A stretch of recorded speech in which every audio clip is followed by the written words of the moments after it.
Hello, good morning, afternoon. Thank you so much for tuning in again. Today, we're going to go over some of the basics and some tips for your upcoming podcast interviews. First, what is a podcast? Some of you might listen to podcasts, others of you may not.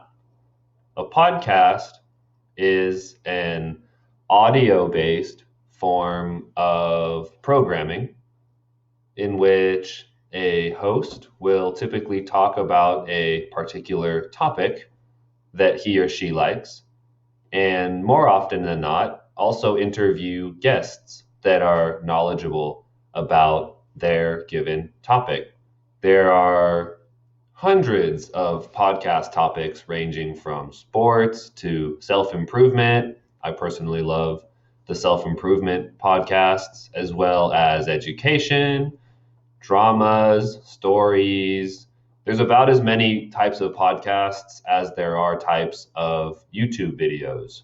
In a podcast, especially when there's an interview, there's two roles: the interviewer and the interviewee. Let's start with the role of the interviewer. In my opinion, the interviewer is the more difficult role because they are in charge of facilitating the interview. But in terms of the quality interviewer skills, I find that some of the best interviewers have strong listening skills. Strong listening skills is a must. They're also really good at asking open ended questions. When I mean open ended questions, I mean questions that encourage somebody to give a longer response. For example, are you happy today? There's only one answer, two answers, yes or no. What city are you from? Sacramento. Very short answer. A more open ended question would sound something like this: what did you appreciate most about your hometown? Why did you decide to become a teacher? How did you end up applying to JIEI to join this 6 month program? These are not questions that you can respond with just one or two words. These are questions that demand explanation. Those are the best kinds of questions. Questions that demand an explanation or a story or some kind of lengthy response. So if a podcast host can ask very open-ended questions, the next step will take care of themselves. They can let the guest talk. The best podcast interviewers are facilitators that do what they can to allow their guest to talk and to tell their stories. And one way to let the guest talk, besides asking open ended questions, is also to show strong listening skills. And using those listening skills, being able to ask important or relevant or pertinent follow up questions or statements. Follow up questions tend to be a little bit more difficult because they demand a lot of strong listening. But I do have a few tips about how you can ask good follow up questions or comments, some phrases that you can use in order to help facilitate your conversations. So, for example, oh, can you tell me more about what you mean when you said you were feeling down that day? Or, can you give me an example of how you were able to discipline students so well? Let's listen to another example. It inspired me a lot. He said that making a movie is like creating a world. But I wonder, what does it mean by creating a word in your sentence?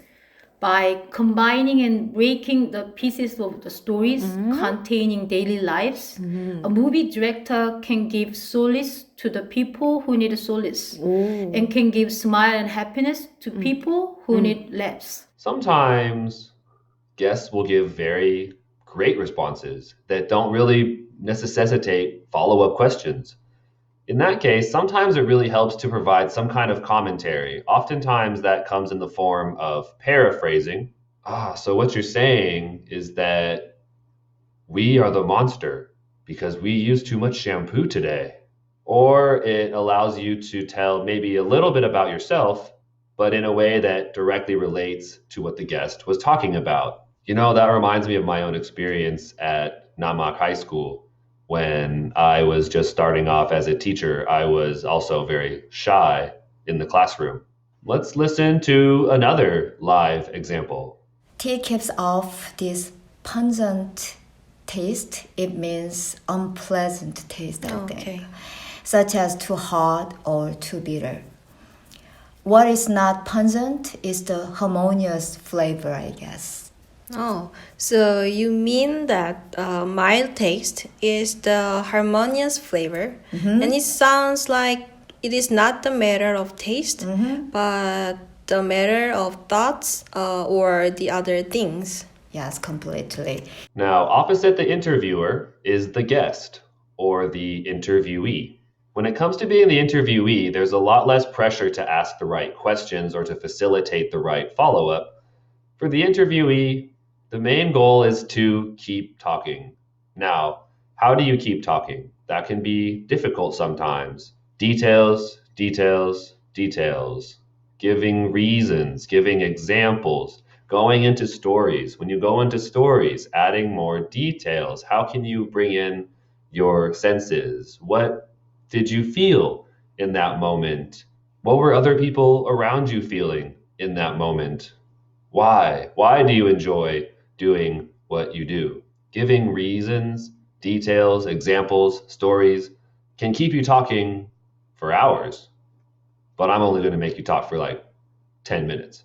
Here's a really good example of someone who gives really good details and examples as they tell the story about their favorite place to travel. People say Fiji is the last paradise on earth. Oh, And I agree with it. Yeah. I traveled to Fiji 20 years ago, but still I remember Fiji as the most peaceful and slowest place among the places where I ever visited. I was very impressed, especially about people there. They enjoy singing, dancing, and playing the guitar or drums whenever 3 or more people gather together in any places. They remind me of a story fable, the Aesop's The Ant and the Grasshopper. I want to point out and I want to warn you just a little bit. When I've done these podcast interviews in the past, some past trainees have taken the very extra effort to write themselves a script. Now, I don't blame them for going through this trouble because speaking off script in just a conversational format can seem intimidating at first. However, I often find that when podcast interviews are read off from a scripted fashion, it doesn't sound like very authentic communication. It comes off sounding very awkward and stilted. So not only is it way too much work to write a script for a 10-minute conversation, I think that it also leads to a less quality interview. I just want you to remember that a podcast interview is not a script. It is a conversation. So in a conversation, it is okay if you sometimes interrupt each other or you repeat a couple of words or you talk and you say something at the same time. That's not really a problem. It's a conversation. You're allowed to be a little bit more loose. You can use a few filler words. Don't go crazy with it, but there's not a pressure to be perfect. There's not a pressure to speak perfectly. Let me share an example that I did in a previous interview, as well as just now, about how the conversational style might sound less polished than a scripted speech. Yeah, I love that you mentioned the celebrity. I have to admit that's something I struggled with when I was at Namak High School. I was like, I was drunk on it, to be honest. You're like star. Yeah, everybody's like, hi teacher, and they're like bowing to you in the hallway They and loved you. high fives. But I also hear what you're saying, that if you're too friendly, then they don't treat you with respect. Right. I also want to add the idea of banter. I think a podcast interview should be fun. You should allow yourself the chance to make some jokes or maybe tease each other just a little bit, maybe paying some compliments, some laughter. It really adds a lot of flavor and a lot of life to the interview. Sometimes, if all you do is speak and give facts and just ask questions, how are you feeling today? Good. Where do you like to travel? Korea. What is your favorite city? Seoul. What is the best food? Bibimbap. Allow yourself to have a little bit more fun. I'm going to share a really fun example that I got from a previous interview. Oh, Italians? They're the best. They were really friendly, Right. especially guys. Guys were really friendly. Yeah, you tell me about it. Italian guys are great, right? Yeah, they always helped me and my sister with lovely care. Great. I'm pretty sure they did nice things to you because you're pretty. Oh, maybe the audiences will be curious about me.